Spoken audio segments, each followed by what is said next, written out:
Bristol Myers four-star Playhouse presents Dick Powell,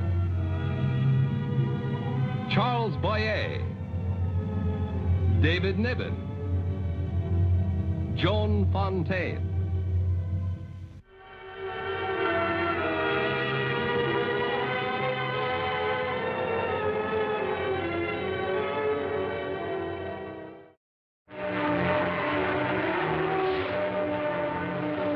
This is a dictator. His name doesn't matter. It could be Adolf or Benito, or if it suited the place and the purpose, just plain Mr. Smith. Wherever dictators turn up, scenes like these must be taken for granted. For dictators aren't concerned with human beings except in the terms of bayonet practice, expendable divisions, and the loud cheers in the plaza. But fortunately, for the people of faith, dictators make mistakes, as one day Colonel Mendoza made a mistake.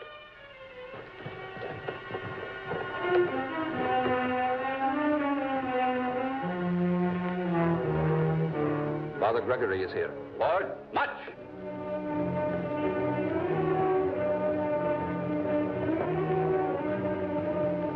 Yes? Father Gregory is here, Your Excellency. Send him in.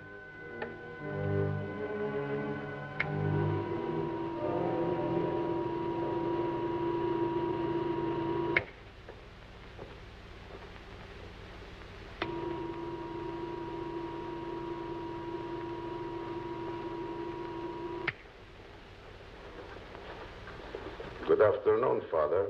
You sent for me? Yes. Why? Don't you know? I haven't been told. Well, you have a feeling, haven't you? Naturally. Is this going to be a short interview, or may I sit down? Better sit down. I want you to stay here until the...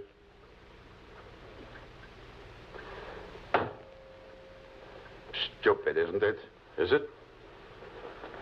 Father Gregory, do I understand you are a party to this nonsense? That you're in sympathy with it? Please, Colonel. Are you suggesting that I, a priest, would be a party to nonsense? This is not a matter for jest, Father. I'm with you, though perhaps from a different viewpoint. To answer your question, I desire no man's death. Not even mine? Particularly not yours. Spiritually, Colonel, you are in no condition to die.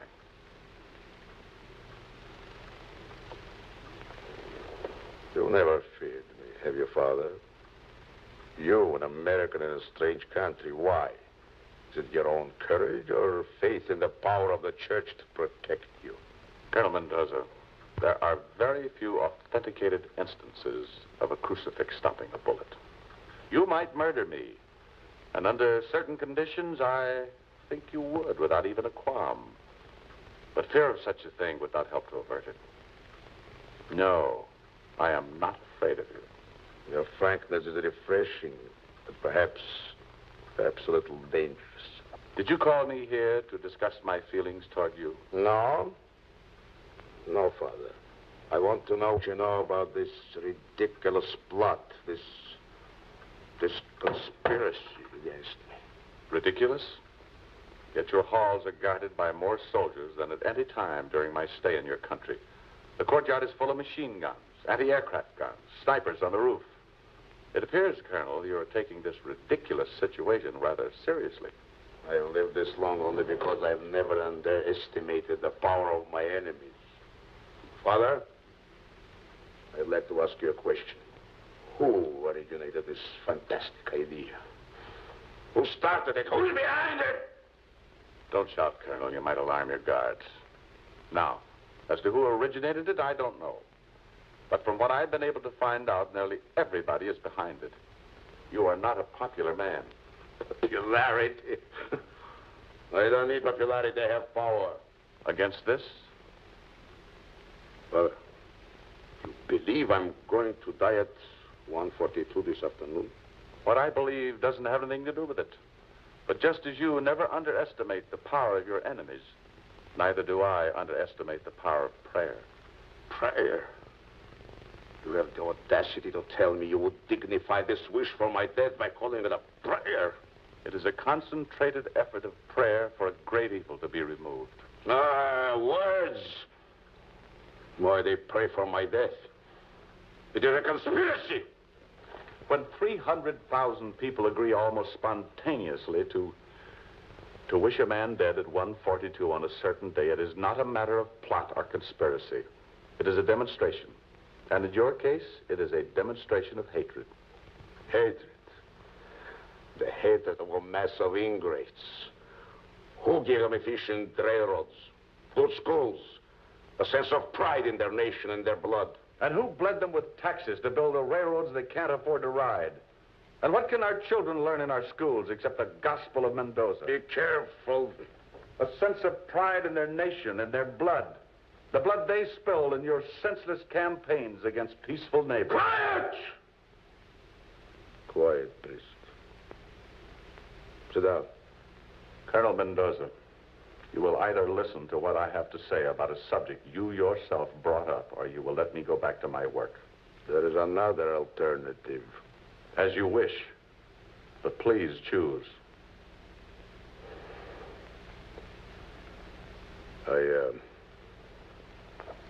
Please, Father, sit down.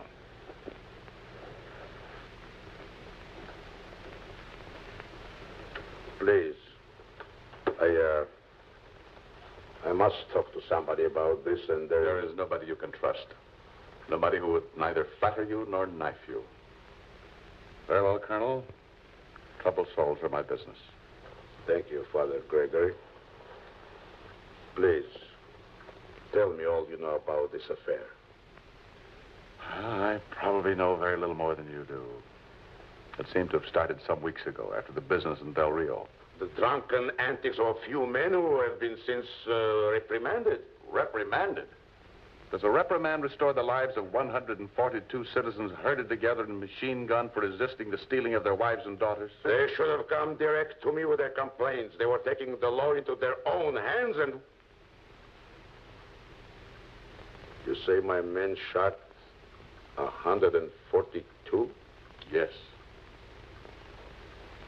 And I am theoretically to die at 142 today. Significant, I presume. Yes, as far as I've heard. All right. Go on.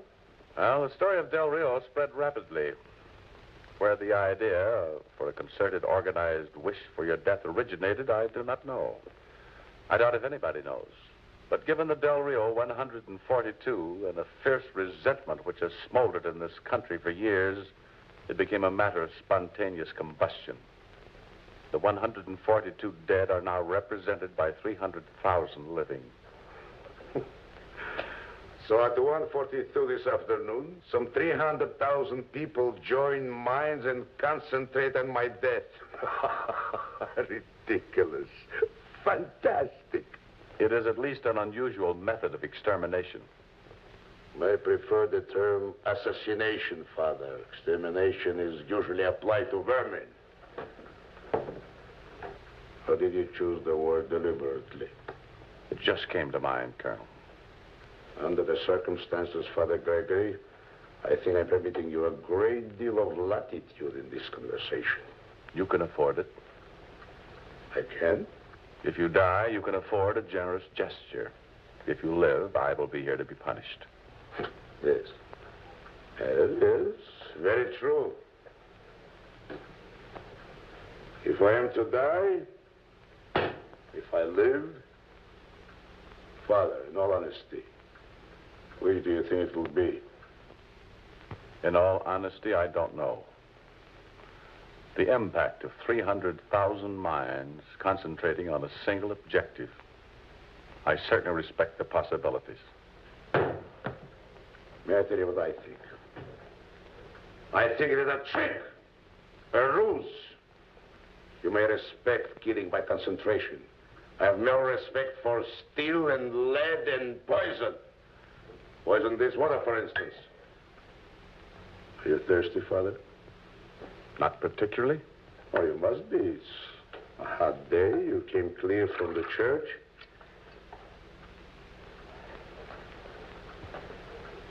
Have some water. Afraid?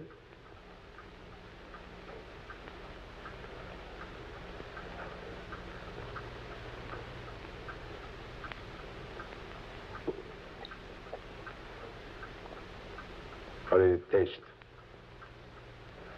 A bit brackish, but I imagine it's safe. Perhaps you had better wait, though. Yes. Shall wait. Yes? Garcia is here, Excellency. What do they mean? Aren't you taking chances seeing visitors, Colonel? No. This is Garcia, my best informer. I trust him implicitly. Besides, I'll have him covered every moment with this gun, and he knows it.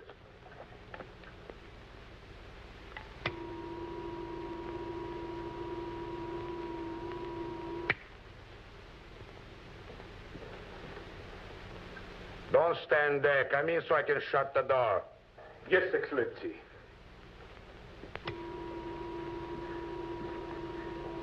Your report. Never mind the father, the report. Yes, sir. There is nothing new. Just more of the same. Nearly all the places of business have closed in the last hour. The streets are nearly deserted. No disturbances, no arrests? Yes. A small group of men in the Flores Cantina. They resisted arrest. 3 of them are dead. And the rest? Held for questioning. Good. May I go now? Yes, go. Tell Gutierrez I shall see no one else until...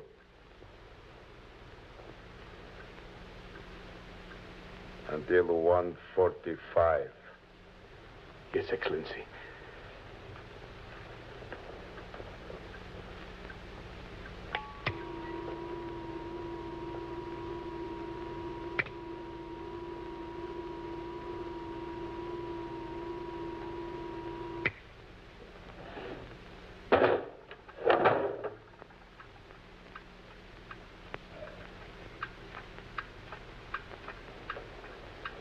This clock says 1:29, Father Gregory. Is that correct? My watch is quite correct, Colonel. It says 1:30 exactly. Then I have... 12 minutes to live. Father! What do you see before you? A weakling? No? I faced and killed many brave men, some with these hands. Do I look like a man who can be scared to death? No? You tell me that there are 300,000 fools who believe I have only 12 more minutes to live. 11 minutes now, Colonel. You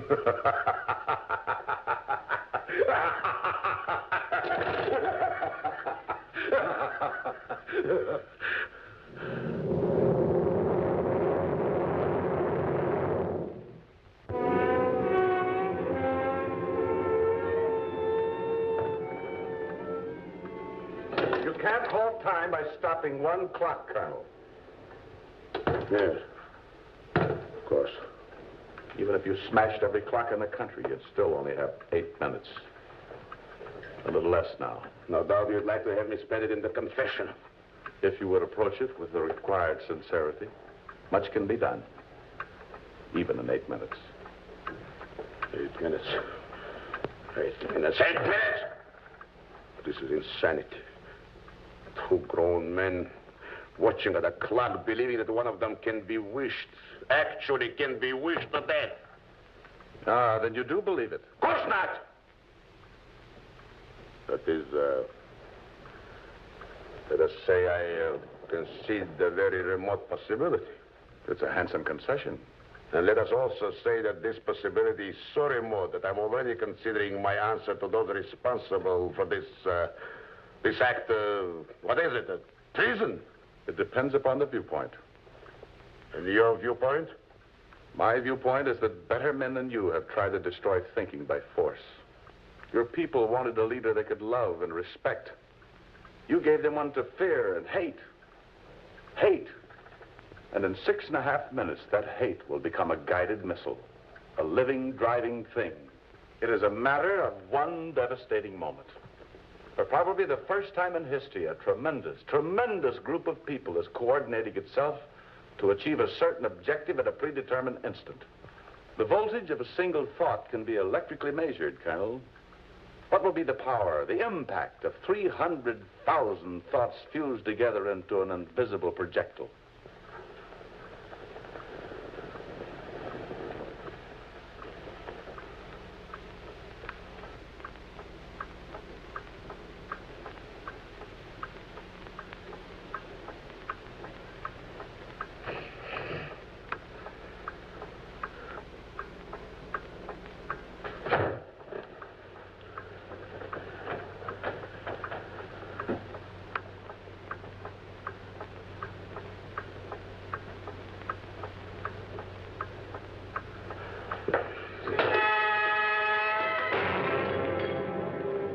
Now, 4.5 minutes.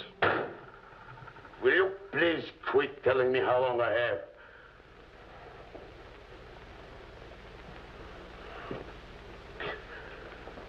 Are you trying to break me down? I'll be quiet. You're understandably on edge. I'm not on edge.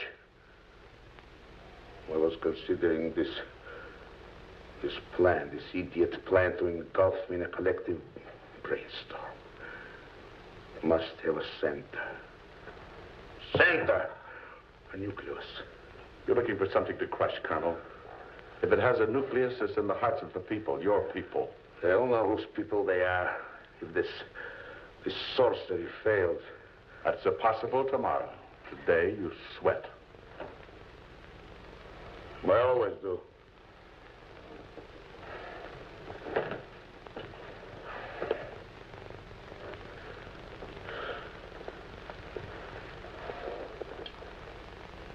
How much time, priest?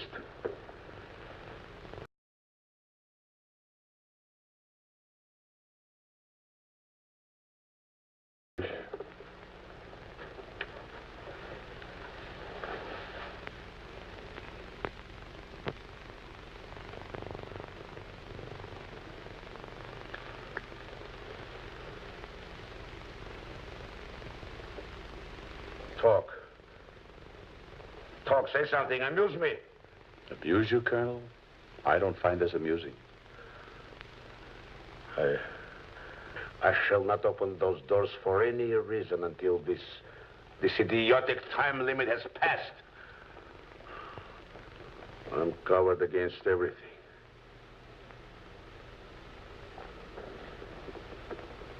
Everything with one exception.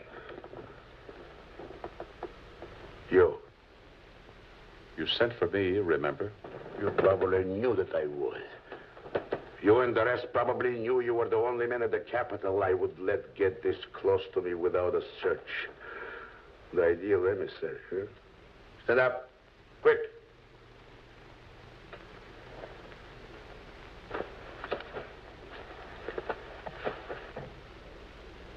Well? I guess I was wrong, Father. Just the same. Sit down.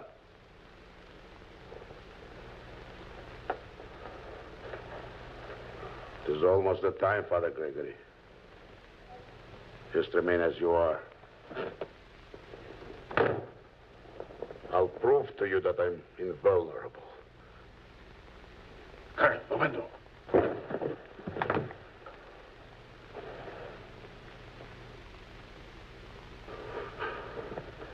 No, Father, no. Here's your pistol, Colonel. Let that remind you that no man is invulnerable even to the oldest child's trick in the world. If you should die, let it be with more humility and less arrogance. Forgive me for my suspicions, Father.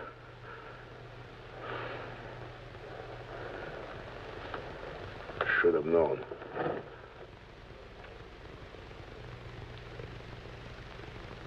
Time. 45 seconds. Whatever comes, I'm ready. Strange the different things that give men comfort. A gun at a time like this. There could be some kind of crazy last-minute effort. No. I suppose not this late. Must be almost 20 seconds. Count them off. 15.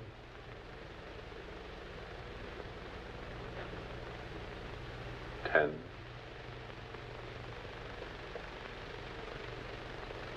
5.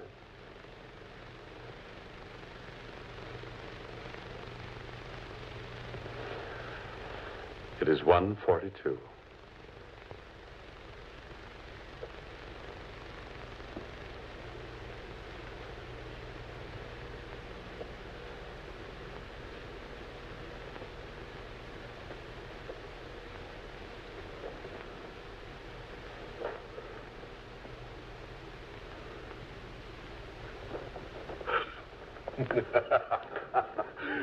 Mental assassination, huh? I told you I was invulnerable. No one will overcome Mendoza. This gun now will be quite busy for a while. In Del Rio and other places where the people plan to use mental-guided missiles. God help you now, Colonel. Thank you, Father Gregory. I can make it alone, I think, as usual. Gutierrez! Gutierrez! Gutierrez! The idiotic machine is broken. Better be broken!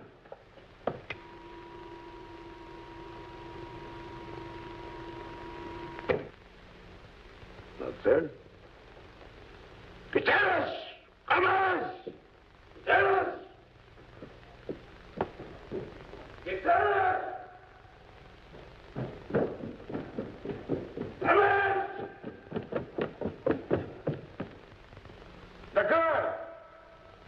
The guard, men! Captain! This is Mendoza, Captain. Gutierrez! Gutierrez, come in! Captain Durando! Father Gregory! Father, what has happened? What? My men would not desert me. They wouldn't. Never! They've gone. Everyone has gone. The machine gunners, the anti-aircraft crews, the planes, my personal staff, everybody. Perhaps the missile was better guided than you thought, Colonel. But, Father, it cannot be. Why it cannot be? The owl came and went, and I was unharmed. Were you? I cannot stay alone here. I cannot go into the street, Father. No, no, no. No, I would be killed. Very probably. I tell you, they must come back. I order it. I'm Colonel Mendoza. Look at me, priest. What do you see? Am I not Colonel Mendoza? What do I see? I see a man who is frightened, alone, doomed. I see a dictator who has died.